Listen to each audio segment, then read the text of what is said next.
Well, welcome everyone to a holiday special edition of Leaders and Learners. Why is this special? Because I have someone special on. He's pretty awesome. I totally believe that the best leaders are lifetime learners, and those that can lead others really allow for us to have a better world, right? Our better communities, better businesses, better opportunities to connect and build more amazing communities. So today I'm going to bring you someone.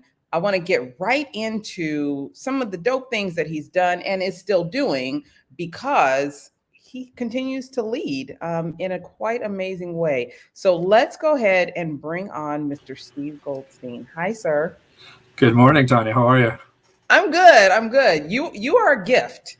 You're a gift to me. You're a gift to the community. And I think Uh, today, with it being part of the holidays, getting into the holidays, I wanted to make sure that everyone kind of left on a good note when they kind of sign off from work and things of that nature, understanding that, again, the best leaders are lifetime learners. And it seems that you have continued to pick up new things and excel at so many things. So that just lets you know you're not stagnant in your learning. You're not stagnant in who you are. You're continuing to expound on who you are as a person, as a leader, as a businessman, as a community organizer and advocate. Like, I love everything you've been doing. It took me forever to get you on, but so glad. And today's going to be a special day for everyone. And I can't wait for them to hear everything. So without further ado, I want you to let the people know a little bit about you, the author, the businessman, the community organizer, the husband, the friend. I mean, dude, you're dope. So let's get right into it. Let the people know. well, thank you. First of all, back at you. Everything you said applies to you as well. I have only the highest regard for you, and so glad that we've become friends over the years. And talk about a strong community advocate and leader. That describes you, Tonya, and business person and author. All the things you said about me, basically, are true of you too. And maybe that's what draws us together. That's what bonds us, and that's why we find each other interesting. And it's really just all about being interesting and being interested in Yes. just life. I mean, everything you said as you were going through it, I keep thinking, there's this is not something I set out to do. It's just that I bore easily, and I'm always looking for new stimulation, new things to get into. But I've always been really committed to certain hobbies and interests of mine, and those top of that would be history, music, film. Reading. I love biographies. I love nonfiction, and I love to read about you know people that have been successful in their lives, and some historic figures, some not so much. But we have so much to learn from all of those kinds of people, the lives they've lived and the lessons they've learned. We can learn from them, and if somebody can learn from that as a result, that's just icing on the cake. That's just makes it more worthwhile. But for me, it's just all about staying involved and staying entertained and staying you know it does. I don't mean to indicate that I'm always out looking for things to do, because I'm pretty much a couch potato too. On top of all that, I love to relax. I like to be home and indoors and watching a good movie or reading a good book or something. So I'll start with that. You asked about my business or my other hobbies that I do here. The book is an outgrowth of my hobby. I'll get to my first book in a minute, I guess. As a business owner, I own a payroll company. I've been in the payroll business since 1983. So I don't even know anymore how many years that is, but that's like 38 years or something like that, going on 39 years.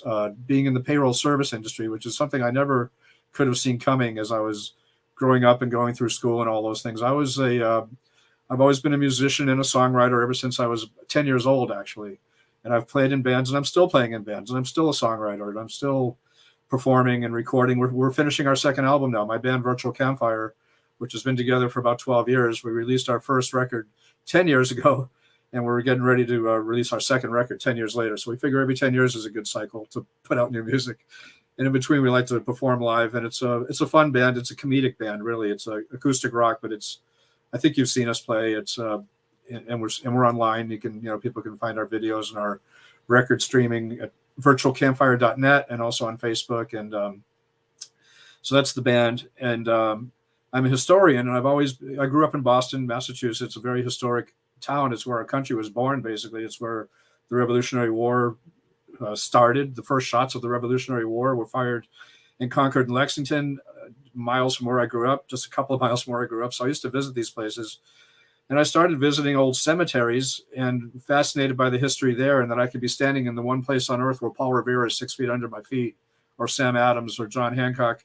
So that's always been fascinating to me, cemeteries. And that led to a hobby where I was photographing graves and telling stories about graves. And that led to my first book, which came out in 2009, called LA's Graveside Companion, where the VIPs RIP. And it's a guidebook to 12 Los Angeles area cemeteries and who's buried there and how to find them and why they're interesting. And that still sells. I get that was published by Schiffer Books in Pennsylvania, and they pay me twice a year. Every April and October, I get a check, and I still get a check twice a year. It might be a tiny check, but I've never missed a payment in 12 years that it's been out, which I find interesting because someone somewhere is still buying that book 12 years later. And so that's interesting. But the book you bring up here today, this one, you have it, I have it. It's called But I Digress, Notes from the Blogosphere. And this developed only because I was writing blog posts on Facebook, really, for the last 11 or 12 years. There was a little place on Facebook called Notes, and I found the notes section, and I started, every once in a while, something would pop into my head, or some story I wanted to tell, or some memory that I had, or maybe it might be the anniversary of something that happened, and I want to tell about that incident or that event, how it affected me. So I started writing these little blog posts over the years, and then sometime about a year ago, late 2019, I think around November, Facebook just did away with notes, just gone. And I was like, that was my blog space. That's where I'm doing my writing. And for anyone that was interested, they could go there and read my posts, or I could post links to these posts and say, here's my new blog. And they still come up in my memories every day. The Facebook posts your memories, tells you what you were doing on this date through the 10 years you've been on Facebook or whatever. But the note page was gone. And so I thought, well, I've always wanted to put those together into some kind of a book. So that's what I did. That became this, Notes from the Blogosphere, literally notes that I was, blog posts that I've been writing, and not just on Facebook, but sometimes reviews that I would write on Amazon. My friends would put out their own books or records or something, and I would review them, and I'd write nice reviews. And I thought, well, that's writing that I'm proud of. Creative writing is another interest of mine. I just like being able to write in a way that is interesting and fun to read. And so I decided to publish that. And then since last year, we put together another book, and this came out. This is the pre-publication copy, but it's now on Amazon as of today. Stories We Can Tell, more notes from the Blogosphere. It's smaller than the other one, but it's just more of the same types of things. My memories, stories, things that I find interesting that others might find interesting. So, or funny or entertaining, and maybe they'll learn something, but hopefully they're entertained. Hopefully they read about it and then community volunteerism. That's just something else that you and I share that, we I don't know about you personally. I do, but I don't know if this is the reason behind it. But in my case, these are not things I set out to do. These are things I got tapped to do. People come up to you because they see who you are and what you are, and they say, you know what, I think you'd be good for this. I'd like to see you do that. I'd like to, you should go through Leadership Redondo, the class, and, learn how, meet other leaders in the community. And that leads to being on the chamber board. And I think you're now on the chamber board, and I was for 8 years. I was chairman of that board. And that led to certain committees that I served on, and that led to the Redondo Beach Roundtable. I just completed 3 years as president of the Redondo Beach Roundtable. Being part of the NRBBA with you, that was something that I was coming out of a roundtable board meeting one day and went across the street to eat at Joe's to have breakfast. Don Zerlip happened to be there eating breakfast by himself, and he begged me to be, join the board of NRBBA. And I really didn't want to. I was like, I've got enough on my plate, Don, and I'm like, trying to pull back from all the political stuff, and there's a lot of people in this community that don't make it pleasant to try to be a helpful, committed person like you and I both are. But he twisted my arm and he begged me. He says, it's not going to be a lot of work. You should be there. You need to be on this board. And then I started hearing from other board members like yourself and a couple of other people who emailed me and said, I hear you might join the NRBBA board. I'm looking forward to working with you. I went, oh man, now I have to do it, And now here I am. I'm still on the NRBBA board. I'm still the treasurer. I'm the guy that writes the checks for the North Redondo Beach Business Association. But these are all things that came from being in the community, owning a business, being out and about and meeting people. And people start to gravitate toward like individuals, and that's how you and I bonded, and that's how so many people that we know and are friends with, because we're the people that are out there trying to get stuff done and against all odds. Was Absolutely. that And I want to thank you for all the work that you do in the community. First of all, let me say that I was bamboozled. I did not know that you weren't interested in being on the board, but I I'm was resisting. certainly glad that you did. So thank you, Don, for bamboozling Steve to be on the Yeah. board, because he was an excellent addition to our team. But I want to get back to something that you said a second ago. You get bored. That's something that I've always said about myself. And I don't think it's bored. I think it's lack of complacency. You are Yeah, I think someone it's that more is of that. I not don't mind being bored, actually. Yeah. right, but complacency is different. To me, that is a mindset. It's saying, I am fine where I am as a person and in my knowledge base. Most of the time, when you thirst for more knowledge, you thirst for opportunities to grow as a person. And someone that is an author, a musician, a community activist, and a business owner, first of all, being a business owner is not one of the easiest things. So No. take me really quickly through entrepreneurship and how you even started your own business. Why, when you could just work for someone else? That's a good question, and that's something I literally. I won't. First of all, the payroll service business in the first place, I fell into it through a series of accidents. I was, 26 years old. I was a failed entertainer trying to make it as a songwriter, and I started taking sales jobs, one after the other. I sold copiers and I sold dictating machines and long distance service. And one day I saw an ad in the paper for a payroll company looking for a salesperson with exactly the kind of experience that I already had. So I went and interviewed for that and got the job. And for the first time in my young life at that time, I became a top hitter, a top producer in that payroll company.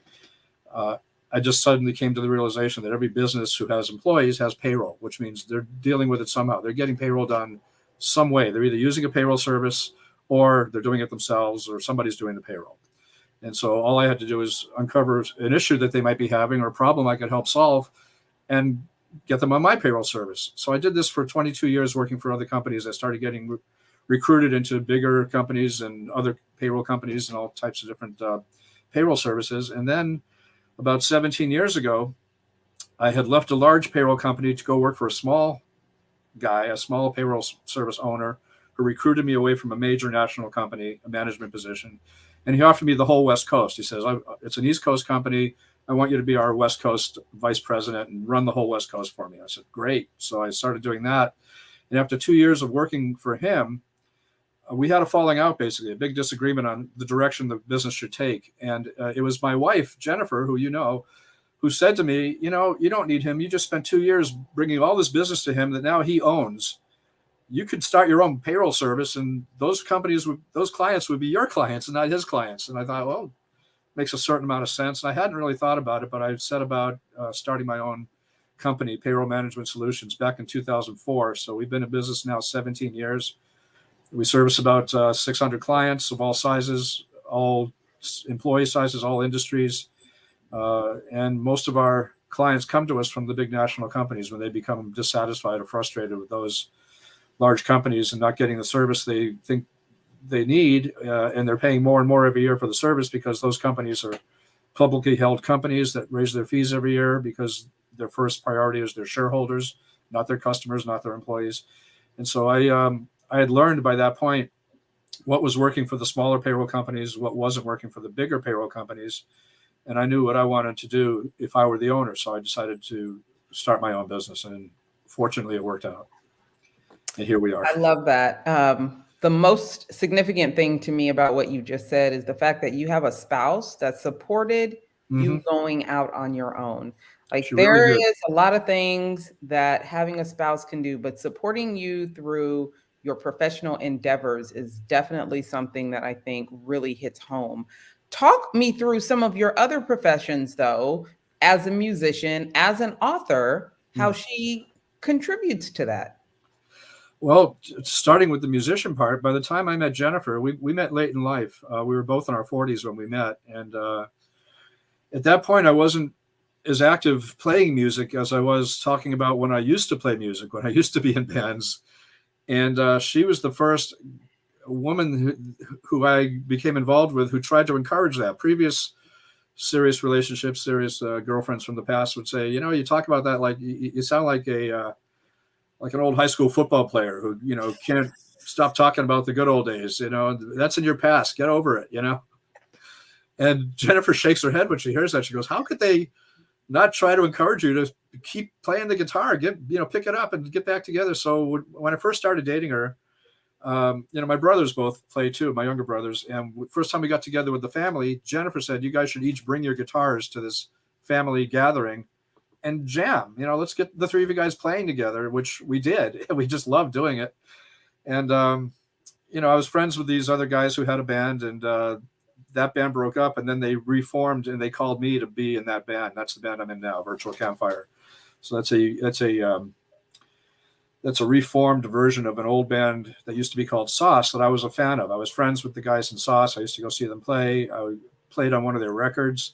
I played with them in concert a couple of times, and then the band broke up.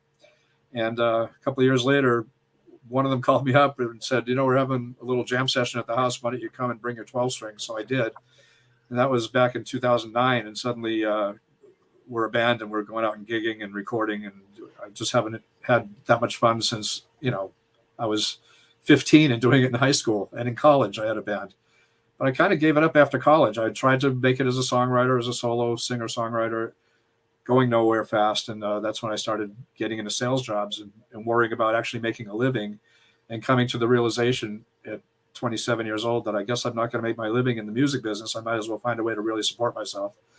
And then I found I could still play music, and still enjoy it, and not have to worry about whether I'm going to make a living doing it, and just do it because I love doing it, because people love, watching us play. So that's its own kind of reward.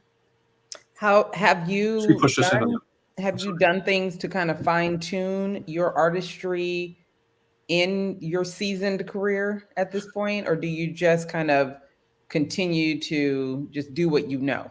Well, no, that's a great question. Right in line with the theme of your show, I'm always learning new things. I learn, new chord progressions. I learn new ways to play by not only listening to music, but by playing with other musicians, better musicians, and trying to keep up with them. And the more I play with different people, the more I learn. I always come away with something new whenever I play with a group of people. I've been invited on next week, actually, to one guy's birthdays. He's inviting people to a studio to jam with him on his birthday. He's a musician, and he knows a bunch of other musicians, some of whom I know. And he says, we're just all going to get together at the studio and jam. Can you come? I said, sure.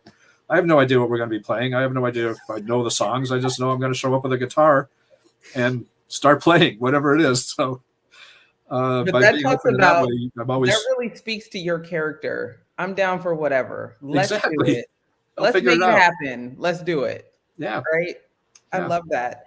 One of the things that I think is very important with leaders and learners, especially for my authors, they either read or talk about a section in their book.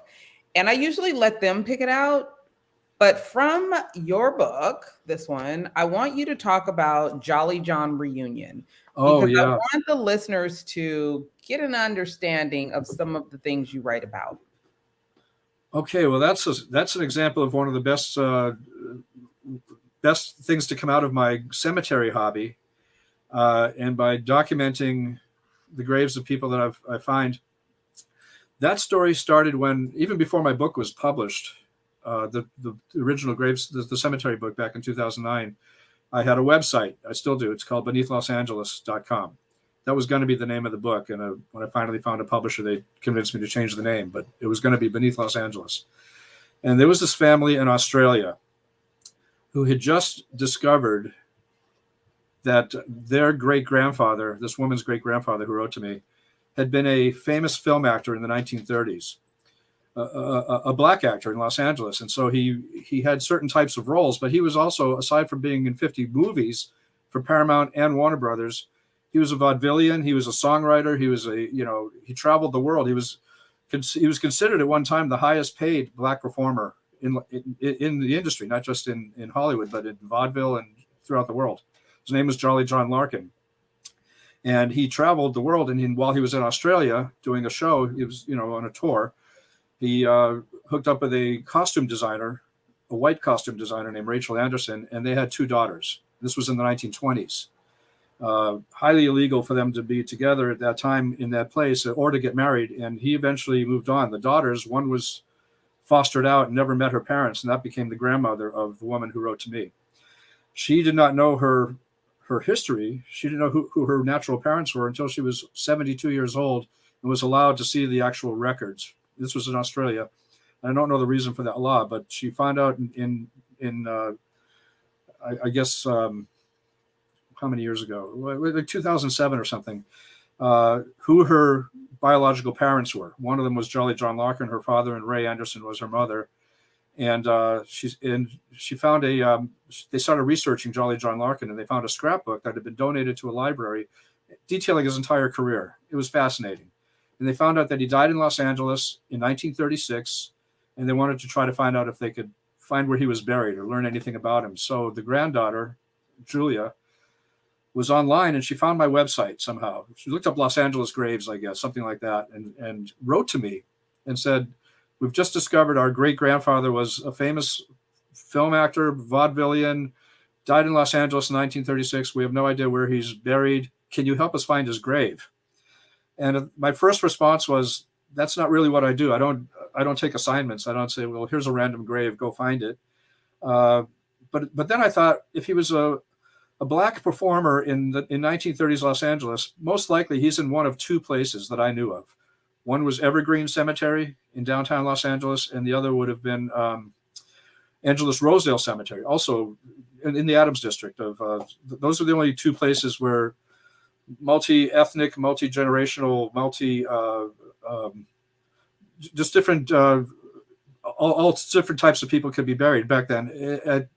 Other cemeteries were specific to one religion or one church or one synagogue, but these were graveyards that were open to the community. And there were different sections of these 2 cemeteries that had Asian people and found, Mexicans and founders of the, wealthy individuals and all different types of everything. So I was a part of a group, an online group called Hollywood Underground. We all shared the cemetery hobby. And I just put the name out there. I said, does anybody know, have you ever heard of a guy named Jolly John Larkin? And there was this guy in Ohio, his name was Jim Lacey, collects old death certificates of old character actors. And he knew the name. He says, I think I have this guy's death certificate in my collection. And he found it. And he found I was right. Jolly John is at Evergreen Cemetery. And we also got the address of his house because it was on the death certificate. He lived in South Central back when it was a huge jazz hub, when there was a lot going on in South Central LA, jazz-wise, music-wise. And he would have been part of that scene. You could imagine him walking out the front door of his house and strolling up Central Avenue and all the great performers he would have seen playing in those clubs: Duke Ellington, Ella Fitzgerald, Cab Calloway. So the Dunbar Hotel was right there. He lived right there. And I found his grave at Evergreen Cemetery. His picture is on the grave. I photographed it. I sent it to the family back in Australia, and I put him on my website, Beneath Los Angeles. Suddenly, the family is writing to me, and they said, "You've made an old woman so happy." And, she now knows where he is. So they said, "We're going to plan a trip to Los Angeles and meet you, and you can take us to his grave." And we did that. They came out here, not the daughter, not, Joan, his daughter, who is now in her 80s and very frail, but Joan's daughter and granddaughter. Oh, I'm sorry, not her. Julia didn't come out, but Julia's mother, who is the granddaughter of Jolly John, she came out with her husband. We met up. I took him to the cemetery. I took him to his house, and we hung out for a whole week together, just touring around Los Angeles and stuff. And now the whole family in Australia is, close friends with me. And if I ever go to Australia, I have many places to stay now. But that was one example of how a stupid hobby that I do for my own interest and fun led to a family halfway around the world reconnecting with their patriarch, long lost to them through history and through no fault of their own. And I was able to help them find him. And that was so that's the highlight of the book, actually. And it's also featured in this book, which is how you came across it. I wrote about the reunion that we had, and that's the Jolly John reunion chapter. I absolutely adore that story, but it says so much about you as a person because you didn't have to go that extra mile. You didn't have to ask. It's not a situation where you're compelled to get involved. And that also speaks to how you wind up in leadership positions in the city and the community that you live in.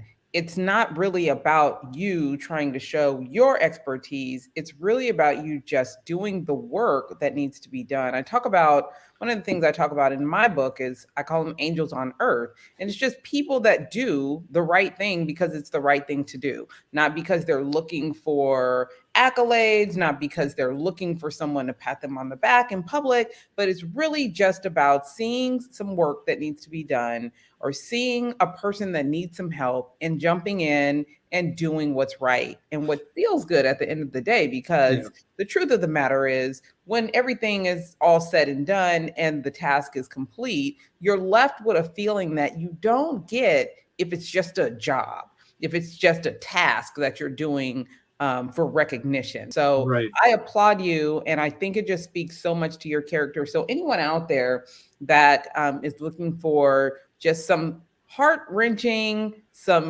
connectivity to humanity, this book is amazing. I love it. It helps me get to know someone I already like much more. Now, we could spend all day talking about some of the cool stuff, other cool stuff about Steve, particularly his wife. I'm a fan. She's pretty dope. You all know I love women supporting women, and she's hopefully someone I'll have on the show soon. But one of my other favorite parts, I'm sorry, I have to be very clear, is the back.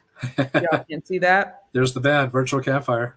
Yes. And they were in the Bay picture Area. at the bottom there is the Man of the Year ceremony.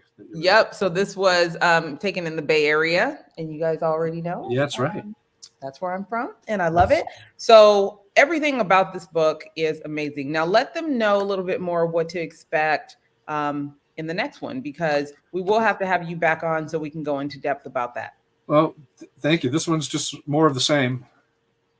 Who's that guy? It's just more blogs, stories from my life. This is about the day my granddaughter took a picture and caught a ghostly image at the Whaley House in San Diego. Can you see it there on the? Oh wow, yeah. And there's all types of things. There's a lot more music in this one. There's a lot more about Michael Jackson and my involvement with when he passed away and his body was stashed somewhere secret for 7 years. And my friends and I got hounded by the press trying to solve the mystery of where's Michael. And so that ended up in here. Just different stories. There's a little thing about Mother's Day and reviews of my friends' books. And there's concert reviews. And this one, it contains more concert set lists from shows that were important to me. It's a lot more about 3 of my bands, not just Virtual Campfire, but my high school band, Ichabod Crane, and my college band, Small World Band, are featured in this book more in more detail than the first book. And other things we've done, like marking the graves of unmarked celebrities, like Toto from The Wizard of Oz, or Ford Sterling from the Keystone Cops, how I got involved in memorializing them because they hadn't really been properly memorialized up to that point. And so I got recruited again into these projects that turned into something that I'm really proud of.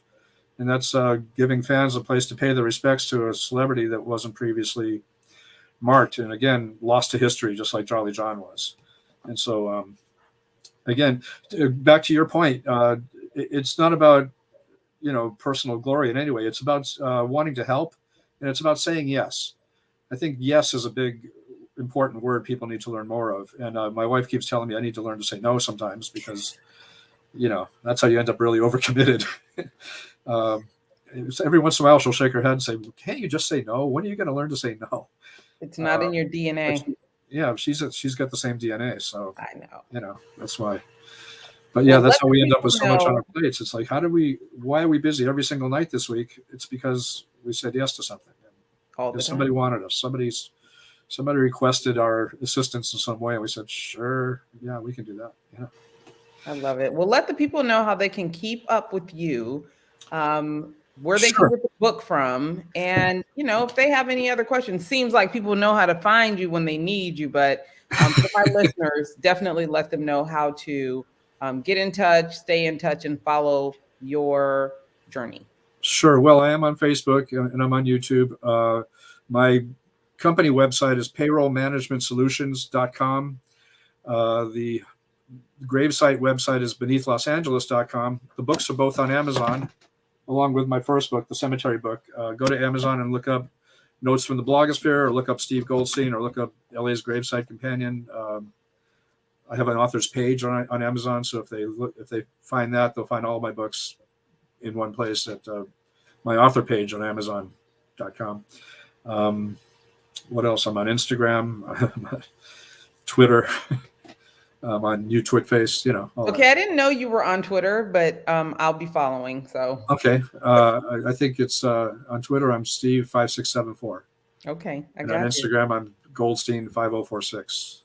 All right. Yeah. Well, thank you for spending time with us. Thank you for taking the time for Leaders and Learners. Promise that you will come back so we can talk about your second book after I'm done reading it, since you only announced it today. Y'all, it just came out this morning, so it could not be more hot off the press than this. I love it. Yeah. So we'll spend some time. It won't look like this when you order it. It will look more like this one. But Cool. Yeah. So we'll get some time to dig into that. It's on Kindle. They're both on Kindle. Yeah, it would be cool if you guys got it and read it so that we can talk about it together, because I'm sure I will have questions. So thank you so much. Happy holidays. You too. Go to Amazon, get the book, if not for yourself, definitely as a gift. I think you still have time. Amazon drops stuff really quick. Mm-hmm. So happy holidays, Steve, to you and your wife. Thank you so much for spending time on Leaders and Learners. And you guys, have a great holiday, and we'll see you soon. Thanks, Tonya.